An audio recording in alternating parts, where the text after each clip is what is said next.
Translation. The mercantile community should always follow the directions of the Brahmanas and engage in such occupational duties as agriculture, trade, and protection of cows. For the Shudras, the only duty is to accept a master from a higher social order and engage in his service. Please repeat. The mercantile community should always follow the directions of the Brahmanas and engage in such occupational duties as agriculture, trade, and protection of cows.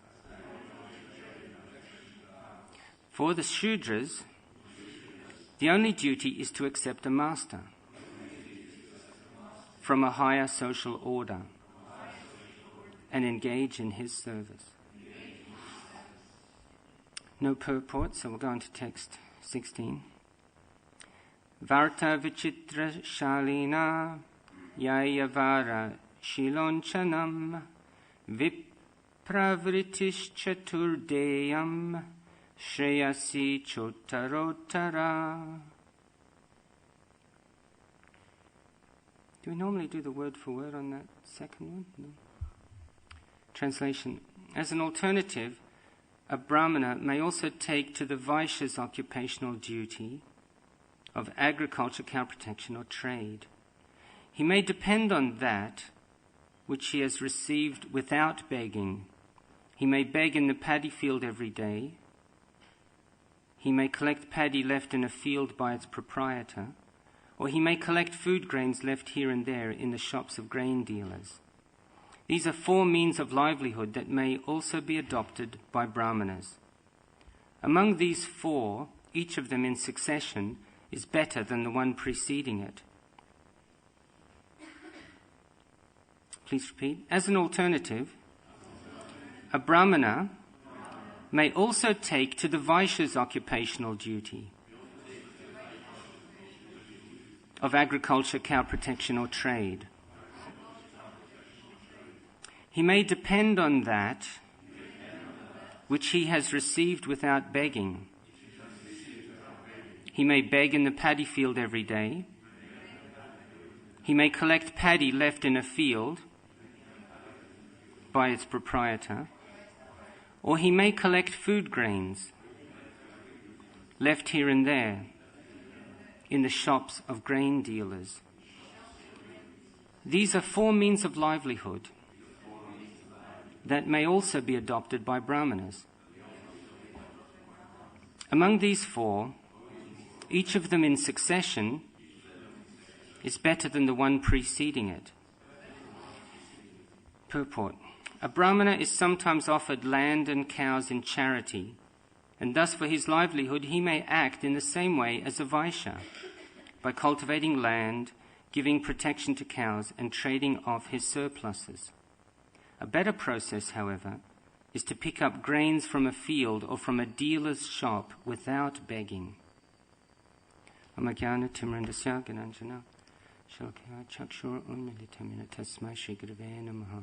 I was born blinded by the darkness of ignorance, but my spiritual masters are opening my eyes with the torchlight of knowledge. I therefore offer my humble obeisances unto them. Namo Om Vishnupadaya Krishna Pstai Bhutale Shrimate Shivaram Swami Nitanamane. Namo Om Vishnupadaya Krishna Pstai Bhutale Shrimate Bhaktivedanta Swami Nitanamane. Namaste Saraswati Devi Gauravani Prachane Nirvishesha Shunyavari Pashkatandrishtane. Mukham Karoti Vachalam Pangam Langai Tekirim Yat Kripatamaham Vande Shikaram Dinataranam. Narayanam Namaskritan Naram Cheva Narottamam Devim Saraswatim Yasam Tato Jayamadhirayat. Shrinatas Sharyani Nityam Grinatas Chashvacheshtikam Kalina Natidirgina Bhagavan Vishate Hridi.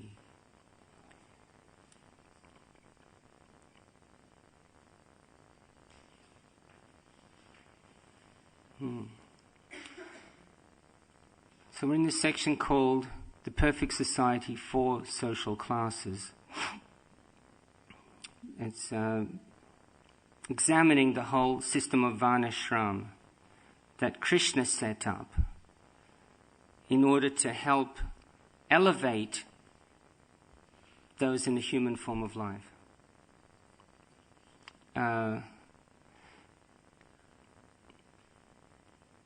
just to get to just starting off with a few sort of fundamental points.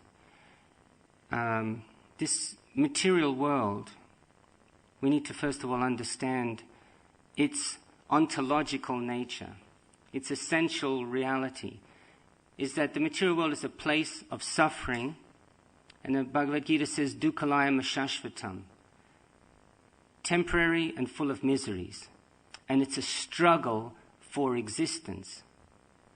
Sometimes we see people, they're not struggling so much, they're born with a silver spoon in their mouth.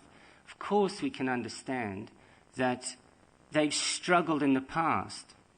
Who knows how many lifetimes has culminated in this kind of so-called life of ease and luxury. But they have struggled.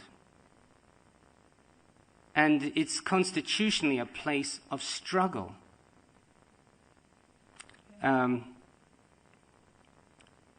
It's temporary, it's full of ignorance, and it's miserable. This is the nature of the material energy, the material world that we're in. And spiritual world, of course, is Satchitananda, is eternal, full of knowledge and blissful. The material world is temporary, full of misery, full of ignorance. And someone might sort of complain that, well, this is, here we are in the material world. It's constitutionally a place of suffering. It's a miserable place. How come God created this place? Such a lousy place. Miserable, full of suffering, temporary. Why didn't he create somewhere that's eternal, full of knowledge and full of bliss? The answer is, of course, that Krishna did create such a place. But we weren't satisfied there. We weren't satisfied there because Krishna's there.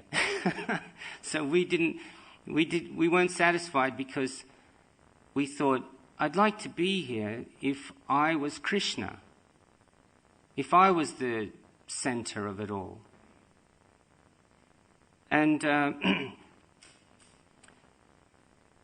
it's not Krishna's fault that Krishna is Krishna, that Krishna is God. That's just who he is. You can't blame someone for being who they are. And it's very irrational to be envious of another person. Because we're who we are, and if we're in our pure identity, we're also Satchitananda, and we're fully satisfied. We're actually, Krishna's created us as his energies. We're parts and parcels of Krishna. So the ecstasy Krishna's experiencing, we can also experience. There's been classes just recently about how in the spiritual world, the citizens in the spiritual world can exhibit even greater power than Krishna. They can exceed Krishna. Sometimes Prabhupada would say that people who aspire to be one with God, why aspire to be one with God? Why not aspire to be greater than God? Of course, that capacity to be greater than God is just an aspect of rasa, it's an aspect of loving exchange. In the same way that a father, with his child, might let the child defeat him in wrestling. So that child's has exhibited greater power than the father. But of course, it's all been bestowed by the father because there's a loving exchange. So this is where we're situated, in a temporary place that's full of misery, that's full of ignorance, and it's a struggle for existence. So therefore, there has to be some way of getting out of here. And the Varnashram system has been given by Krishna for that purpose. There's verses in the Bhagavatam that say that unless one adheres to a process of devotion, whether it be karma yoga, jnana yoga, or ashtanga yoga. But there has to be an element of devotion in all of these structured systems. Unless one practices and surrenders to such a system, there is no means of escaping from this material realm. There is actually no way or means of escape. So Varnashram gives us a means of escaping, of actually refining ourselves and elevating ourselves and making advancement.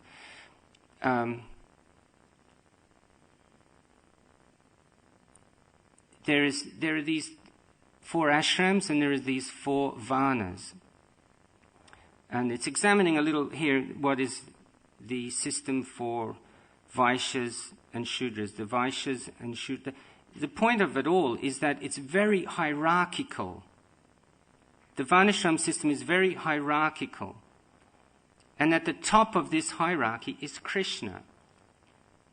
And then the first representative of Krishna are the Brahmanas. So they're the highest authority in this system. And of course Krishna is their authority. And then come the Kshatriyas, and then come the Vaishyas, and then come the Shudras. So everyone has their authority. Everyone's situated within a discipline, within a structure. The Bhagavad Gita talks a lot about the importance of structure and the importance of regulation. It's explained in so many places that without this, the mind becomes... the mind just automatically assumes a certain status of being the authority. Without that structure, the mind is willing to start its kind of yap that, oh, I don't feel like doing this. Why don't you do this? All very whimsical, all according to the modes of nature. But when the mind is situated within a structure, it might well say, oh, I don't feel like going out today. I don't feel like doing this. But you're situated within a structure and certain forces are acting on you. And then the mind realizes, well, I'm not going to, this structure is more, it's actually more powerful than I am. It's more powerful than I am. It's just like, people go to work. Sometimes you don't feel like getting up in the morning, and then you think, well, I'm within a structure. I have to go to work. If I don't go to work, then I'll get sacked, and then you start to sort of like pan out or extrapolate, down the line. And if I get sacked, then I can't pay the rent. If I can't pay the rent, I'm on the street, and okay, it's not a good idea. I better tell my mind just to, stop yapping and just get out of bed and take a shower and go to work. And the thing about the mind is that the mind is at its most powerful whenever it can feel a wobble in your resolve. As soon as you start umming and ahhing, should I or shouldn't I? Then the mind is really starts to kick in. Great, So the mind can come up with unlimited arguments and reasons and justifications to deviate you from the path. But if there's no wobble there, if the person has actually got commitment to the structure, then the mind suddenly, instead of becoming a nuisance, instead of becoming this distraction, instead of becoming a distraction, it actually starts to, get into helps the momentum of being on the path. The mind, as it says, the mind can be your worst enemy or it can be your best friend. And the way to make it your best friend is to not give it an inch of space to start, coming up with its justifications and its speculative reasoning. We don't need this speculation. We just need to be given a structure by the Varnashram, by higher authority, basically. We need a structure from higher authority that's ultimately coming from Krishna. And then we can start to become fluent and fluid and spontaneous and get on with making advancement. So this Varnashram is a very important aspect of going back to Godhead. Prabhupada would in many places say it's bringing people out of the animal culture into civilized culture, this Varnashram system. And it's actually considered sinful not to be situated securely within the Varnashram system. For instance, we should at any given point either be in the Brahmachari ashram, the Grihastha ashram, the Vanaprastha ashram, or the Sannyas ashram. I mean, we shouldn't be just floating indefinitely somewhere in the, on the outskirts. We should be in one of these ashrams, and then make those progressions. And similarly, Shudra, Vaishya, Kshatriya, and Brahman. Of course, there is what's called upward and downward mobility in these different categories, right? So someone may progress from brahmachari to grihastha or brahmacharini to grihastha, like that. It's meant to happen. Similarly, according to qualification, you're in your varna, according to your qualification. You may acquire a qualification and move up. You may lose a qualification and move down. It's not according to birth. That's really stated so clearly. It's not according to birth. It's not a sort of caste system. It's not a caste system. It's a dynamic system. And that's what makes it wonderful, is that it's a dynamic system. I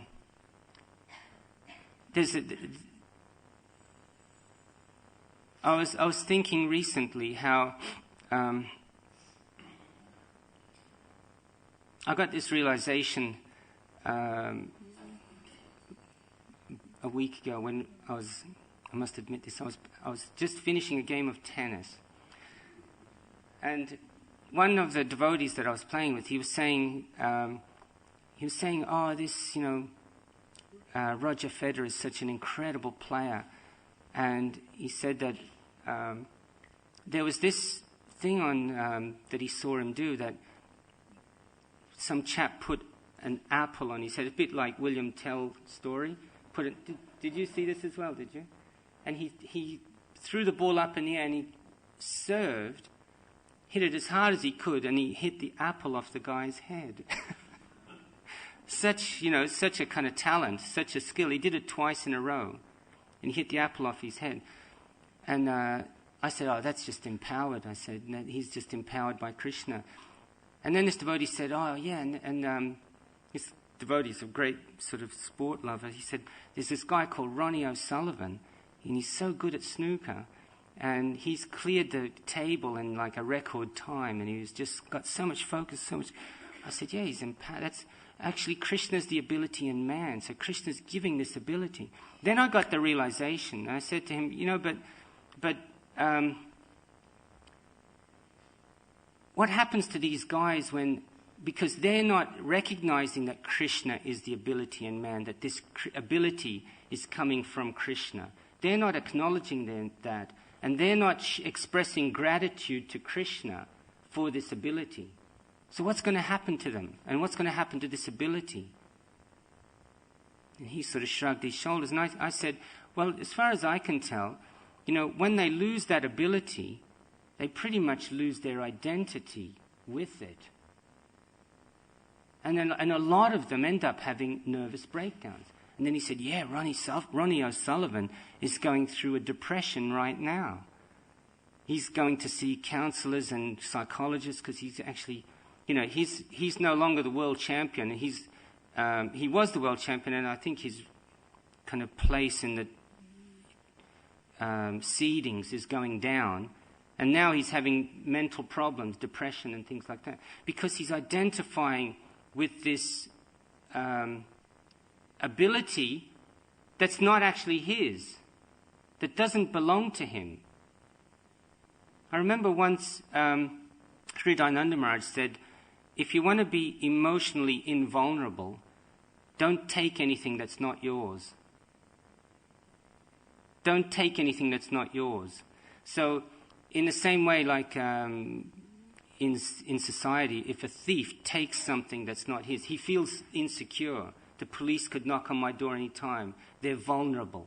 They've taken something that's not theirs. In the same way, on a more subtle level, if you take credit for what's not yours, something that's ultimately coming from Krishna, you're vulnerable. You're very vulnerable. You're actually entering into what's called the false ego. And then you become vulnerable. But as long as you give that acknowledgement, that credit, that gratitude, then you can then make the transitions. You can get this mobility thing happening. Now, devotees acknowledge, if they have an ability, then they acknowledge it's coming from Krishna, and we can make the transitions. We can make the transitions, not just from service to service, but from ashram to ashram, and if needed from varna to varna, can make the transitions. Because the devotee knows Krishna's not partial. He doesn't mind what service you do. He just wants your association, whatever the service is, doesn't mind. He doesn't rate one service better than another. The spider's service, when he was picking up the pebble, was given equal value as Hanuman's service when he was picking up the massive rock. So, when I was thinking in the marathon that some devotees, their service is to do sewing. They made the transition to book distribution. And they're out there on the field distributing books.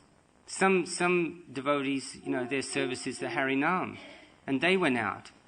There was one, Jai Gopal told me that there was one lady in Cambridge, I think the ladies know who she was. She's got a full-time job, and she took on her holidays. She took her holidays in December just so she could go out on the marathon. She made that transition. But the conditioned souls, I was reading on the BBC that Shri Shri Radha Gokulananda ki jai, Sitaram Lakshman Hanuman ki jai, Shri Shri Dayal Nitai ki jai. I was reading on the BBC how actually there's so many sporting figures that this whole subject was brought up because quite recently the manager of the Wales football team committed suicide. There was a certain depression there. He obviously wasn't making the transitions, as we all must. And it's not an easy thing, kind of entering into the unknown. Transition means you're entering into some unknown realm. But chanting Hare Krishna is the greatest support and the greatest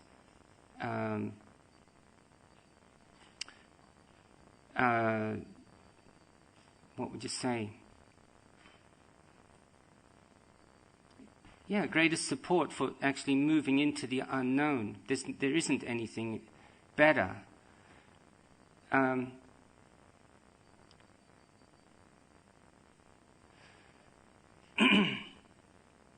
The ironic thing, I find this very, very ironic, that when we're talking about Satchitananda, eternality, knowledge and bliss, we're talking about this desire to be free, desire for freedom. That's really freedom not to have to succumb to old age and death, freedom not to succumb to ignorance. There's a greater freedom in knowledge than there is in ignorance. If you're, if the whole spectrum of possibility is, say, this wide, and you're ignorant of this half of the possibilities, you're only aware of this half, your freedom of choice is limited by the extent of your ignorance. Your freedom of choice is limited. So there's a greater freedom in knowledge, having this many options, than in having this many options. It's a greater freedom. There's a greater freedom in being eternal than there is in being temporary. And there's a greater freedom in being happy than there is in being ignorant. So everyone's searching for this freedom, but the great irony is that in the modern Kali Yuga, people think that their freedom comes from breaking the conventions or breaking the sort of laws of morality. There's freedom in, I'm free to take drugs, I'm free to have sex, I'm free to eat meat if I want to. But just as in the Bhagavad Gita, it's explored this whole subject of the modes of nature. There's everything according to the modes. So there's also freedom according to the modes.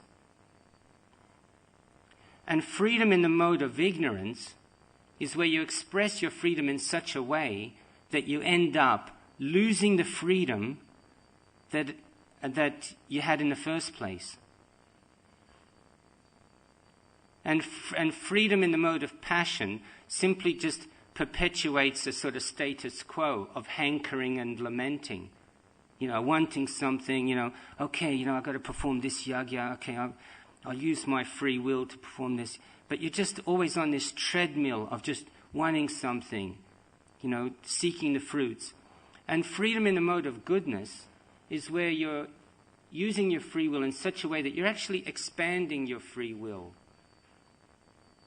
You're actually getting greater freedom to express your free will, to express yourself. There are these three modes operating all the time. There was one chap called Bill Hicks. I don't know if anyone's heard of him. He's a comedian, but he's a sort of social commentator as well. And he was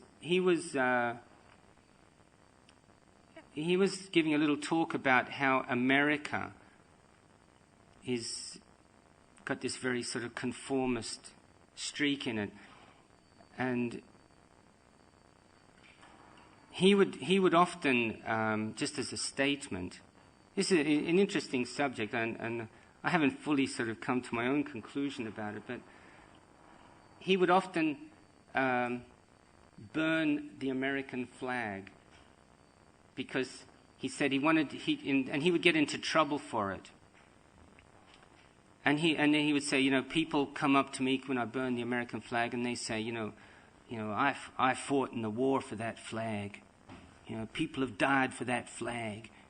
What you doing there, boy? And getting really angry at him. And he said, well, those people who died for this flag died for the freedom that this flag represents. This flag is meant to represent freedom, and if it's real freedom that it represents, then I should also have the freedom to burn it. That's his whole thing, right? And that's fair enough, The point is Krishna has given everybody their free will. But if you, like I was saying about the freedom in the different modes, if you use your freedom in the mode of ignorance, your freedom will diminish. Just as if you have, if you take drugs, then, and if you drink alcohol, then your whole world starts to diminish. Because this is a very, selfish, materialistic behavior. And everything material is going to deteriorate and diminish. So you're using your that freedom that you're misusing just simply gets smaller and smaller. And sometimes people's brains are so scrambled they just lose their freedom altogether. They lose their human form of life. Once Aristotle? No, it was Socrates.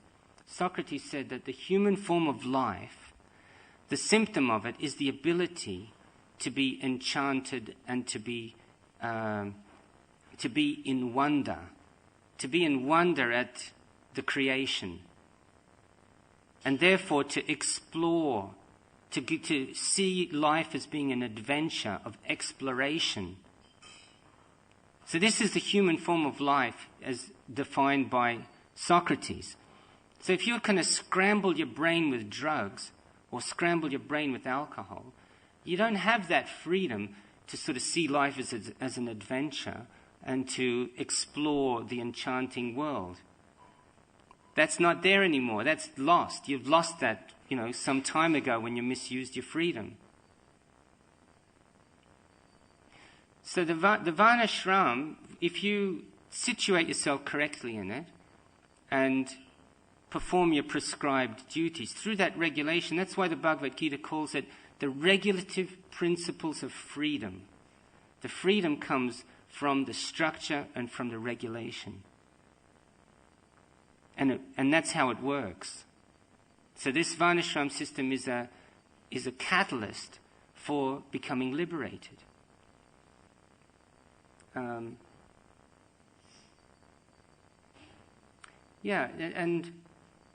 Prabhupada once defined liberation.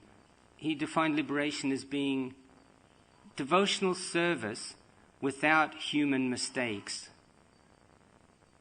That was his definition in somewhere, I can't remember where. Devotional service without human mistakes. So, in a Varnashram system, structured system, you're getting feedback, you're getting purified, and you're evolving to the point where you can do your service and you don't have this, it's a transcendental, you become transcendental ultimately. And doing service without the frailties of human mistakes. Thank you very much. Any comments? Any questions?